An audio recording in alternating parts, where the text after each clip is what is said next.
Antara sumber akidah yang keliru yang juga berbahaya adalah menjadikan akal sebagai sumber akidah. Banyak orang tersesat dalam hal ini, menjadikan akal sebagai sumber akidah. Ya. Mereka tatkala melihat dalil menurut mereka tidak masuk akal, maka mereka tolak, terutama berbicara tentang sifat-sifat Allah Subhanahu wa taala. Ya akhi, mungkin menurut Anda tidak masuk akal, masih banyak orang masuk akal. Masih banyak menurut akal yang lain masuk akal. Kenapa Anda menjadikan akal Anda sebagai patokan? Banyak perkara-perkara yang dahulu tidak masuk akal, sekarang masuk akal. Saya bilang sama antum, kalau antum kembali 1000 tahun yang lalu, terus antum bilang sama nenek moyang kita 1000 tahun yang lalu, ada alat bisa video call. Kira-kira nenek moyang kita bilang apa? Ente gila bin Majnun katanya. Video call gimana caranya? Nggak usah jauh-jauh, sekarang saja saya tanya sama antum. Antum tahu nggak cara kerja video call? Kok bisa wajah kita di sini kemudian muncul di HP istri kita dengan jarak berkilo-kilo? Ada yang bisa jelaskan? Antum aja nggak ngerti sampai sekarang gimana caranya. Saya pernah tanya sama orang, bagaimana caranya? Kok bisa saya ngomong di sini suara saya kedengar di sana? Ya mungkin orang yang pakar itu kan ada gelombang Ustaz karena begini suara macam-macam atau lewat kabel dan macam-macamnya. Saya sampai sekarang tidak ngerti. Ada yang bilang Ustaz saya tahu Ustaz. Kalau ada pulsanya bisa Ustaz. Dia paham. Itulah pemahaman dia. Mau diapain? Kalau nggak ada pulsanya nggak bisa. Sama top kata saya.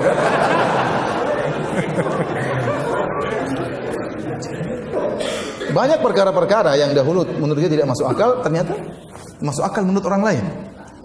Banyak perkara-perkara yang tidak bisa kita masuk ke akal kita. Jadi akal ini punya kemampuan terbatas. Akal bahkan daya khayalnya pun terbatas.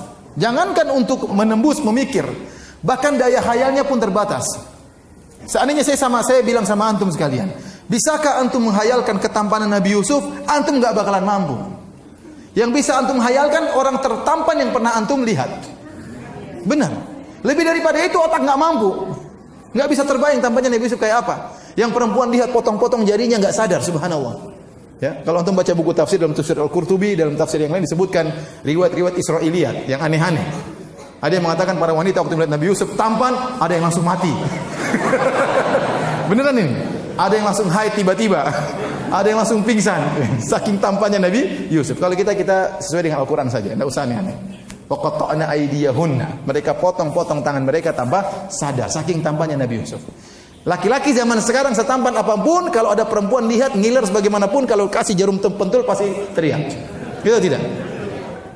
Tapi Nabi Yusuf, kita bisa lihat ada orang histeris lihat orang yang sangat dia cintai. Ya Nabi Yusuf begitu muncul alaihissalam, wanita sampai motong-motong jarinya tidak sadar. Kita nggak mampu menghayalkan tampannya Nabi Yusuf. Kenapa? Otak kita daya khayalnya saja terbatas. Demikian juga daya pikirnya. Contoh sederhana, kalau saya suruh Anda menghayal tentang bidadari, Anda nggak bakalan mampu. Bayangkan cantiknya bidadari nggak mampu. Yang paling ente bayangkan istri ente, itu yang paling cantik. Dalam tanda kutip. Mau bayangkan paling cantik perempuan, nggak mampu.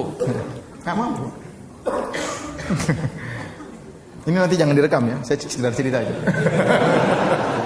Saya dulu waktu di Irian, bayangkan saya tidak pernah keluar dari Irian. Lahir di Surabaya, umur seminggu langsung sudah dibawa orang tua. Saya bilang, "Mak, saya dulu di Surabaya sebulan." "Oh, bukan sebulan, seminggu sudah pergi." Lahir seminggu, kemudian naik kapal pergi ke Irian Jaya. Besar sampai lulus SMA di mana? Di Irian Jaya. Jarang perempuan cantik di sana. Ada 1-2 orang subhanallah itu jadi bintang di Sorong. Semua orang kejar-kejar, padahal biasa-biasa aja. Tapi waktu itu paling cantik karena itu yang bisa kita lihat. Gitu sampai di mana di UGM, ternyata banyak yang jadi cantik. Daya khayal semakin meningkat. Jangan direkam ya. Terus sampai di Madinah lebih ngeri lagi. Lebih ngeri lagi. Ada cewek cantik, wajahnya seperti artis, ngemis, subhanallah. Benar ini. Orang-orang Palestina, orang-orang Suriah, ngemis-ngemis, cantiknya luar biasa. Kita tidak bisa bayangkan bagaimana cantiknya bidadari. Apa kata Nabi SAW tentang bidadari? Mir'atuha kabiduhu. Sungguhnya kabiduha mir'atuhu. Kabiduha mir'atuhu. Kata Nabi SAW, sungguhnya hati sang bidadari adalah cermin bagi suaminya. Jadi kalau suaminya di hadapan istrinya dari bidadari, wajahnya tertampang di hatinya. Antum bisa bayangkan? Bisa. Kata Nabi SAW, yura mukhu saqaiha min wara'il lahmi minal husni. Sungguhnya sumsum betisnya kelihatan dari luar, di balik dagingnya. Wah, ini setan apa bidadari? Sumsumnya kelihatan. Tapi kata Nabi SAW, minal husni, karena saking cantiknya. Kalau kita berusaha menghayal ada bidadari yang hatinya cermin, sumsumnya kelihatan, apa yang kita bayangkan? Mengerikan. Paham? Ya tidak? Menunjukkan daya hayal kita itu terbatas. Ya udah, kita azan, kita sholat, kita lanjutkan lagi insyaallah ya. Wallahu ta'ala alam bisawab.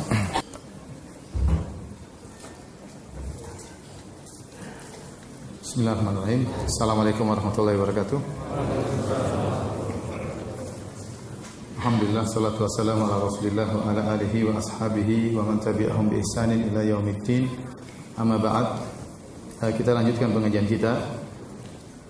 Tadi telah kita jelaskan bahwasanya otak atau daya khayal kita ini terbatas, dan otak ini kemampuannya terbatas. Ada ranah-ranah yang tidak bisa dijangkau oleh otak kita ya. Kita disuruh merenungkan tentang hakikat ruh yang ada di badan kita, kita tidak mampu. Oleh karenanya Allah berfirman, wa yas'alunaka 'anir ruh qulir ruhu min amri rabbi wa ma utitum minal ilmi illa qalila. Mereka bertanya kepada engkau tentang ruh, katakanlah ruh itu adalah urusan Rabbku, dan kalian tidak diberi ilmu kecuali hanya sedikit. Kalau ada 1000 ulama berkumpul untuk menjelaskan tentang hakikat ruh, dari unsur apakah terciptakan ruh, bagaimana sifat-sifatnya, ya, apa senyawanya, maka akan ada 1000 pendapat. Kenapa? Karena mereka semua tidak tahu tentang hakikat ruh. Padahal ruh berada dalam jiwa kita, namun tidak tahu hakikatnya. Bagaimana lagi dengan Rabbul Alamin, dengan Allah Subhanahu wa Ta'ala. Oleh karenanya saya menyampaikan hal ini agar kita tahu bahwasanya otak kita ini terbatas. Ada ranah-ranah yang tidak bisa dijangkau oleh otak. Maka tatkala ada datang sifat-sifat Allah Subhanahu wa Ta'ala, maka kita imani. Mungkin menurut otak kita tidak masuk akal, bisa jadi masuk akal menurut yang lainnya. Ya. Betapa banyak ahlul bidah, baik Jahmiyah maupun Al-Mu'tazilah maupun Al-Asy'ariyah, mereka menolak sifat-sifat Allah. Di antaranya seperti mereka menolak sifat Allah di atas. Dalilnya apa? Akal mereka. Kata mereka ini melazimkan tempatlah, melazimkan waktulah, melazimkan macam-macam lah. Ya. Padahal terlalu banyak dalil menunjukkan Allah di atas. Banyak sekali dalilnya. Rasulullah SAW ya, berdoa mengadakan kedua tangan di atas. Kalau Allah di mana-mana, ya kita ke bawah juga boleh, ke kiri juga boleh, ke kanan juga boleh. Rasulullah SAW tunjuk Allah di atas. Ya. Waktu Rasulullah SAW Isra Mi'raj, Rasulullah SAW kemana? Ke atas apa ke Bekasi? Ke atas. Ke atas. Sampai-sampai begitu dekatnya Nabi dengan Allah Subhanahu wa Ta'ala, sampai sebagian sahabat menyangka Nabi melihat Allah. Sampai ditanya dalam hadis Abu Dzar, "Ya Rasulullah, hal ra'aita rabbak?" Apakah kau melihat Rabbmu? Kata Nabi SAW, "Nurun anna arahu." Ada cahaya yang menghalangi, bagaimana saya bisa melihat? Itu sudah sangat dekat. Dekat dengan Allah Subhanahu wa Ta'ala. Ya. Barang siapa yang mengingkari Allah di atas, dia mengingkari mukjizat Isra dan Mi'raj, kelazimannya. Ya, karena Rasulullah SAW untuk bertemu dengan Allah kemana? Ke atas, tanpa perantara malaikat Jibril, langsung temu dengan Allah Subhanahu wa Ta'ala. Dan ini keyakinan yang diyakini oleh masyarakat secara umum. Fitrah masyarakat meyakini Allah di atas. Bukankah kita sering dengar kalau ada masalah kata mereka kita serahkan kepada yang di atas? Benar atau tidak? Sering dengar atau tidak? Tanya Allah di mana? Allah di mana-mana. Tapi maksud mereka Allah di mana-mana itu bukan zat Allah, tapi mereka meyakini ilmu Allah di mana-mana. Allah mengetahui apa? Segala-galanya. Tapi waktu mereka berdoa, mereka mengarahkan kemana? Ke atas. Kalau mereka menghadapi sesuatu, kata mereka kita serahkan kepada yang di atas. Ini menunjukkan fitrah mereka meyakini Allah berada di atas. Malaikat Jibril turun dari Allah, mendapat wahyu dari Allah, turun kepada Nabi. Turun dari mana?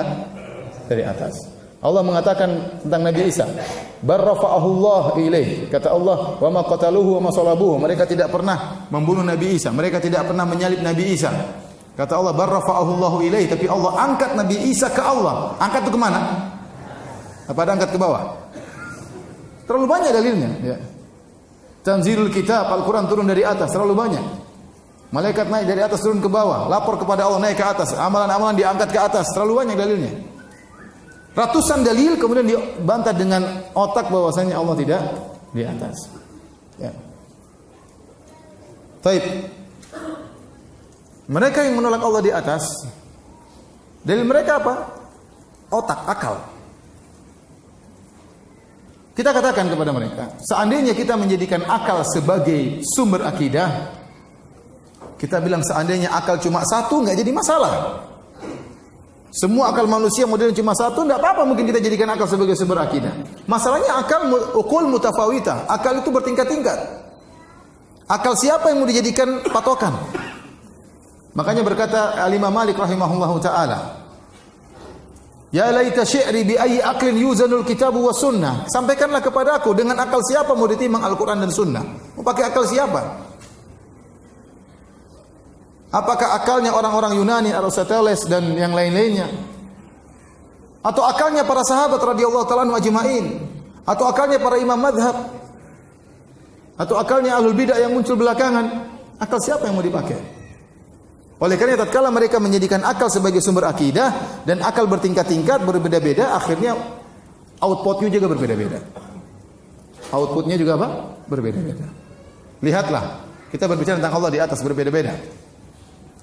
Orang-orang Jahmiyah mengatakan Allah tidak di atas, tidak di bawah. Tidak di dalam alam, tidak di luar alam. Mereka mengumpulkan dua yang kontradiktif. Kita bilang kalau tidak di atas berarti di mana?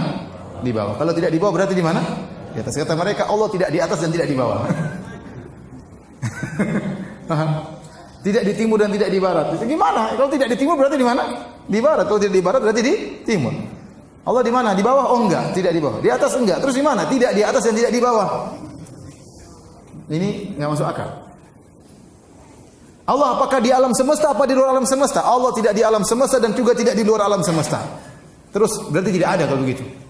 Apa bedanya Allah dengan tidak ada? Sifati tidak ada. Apa sih? Kalau ada sesuatu tidak ada, saya sifati. Tidak ada itu tidak di atas dan tidak di bawah. Benar atau tidak?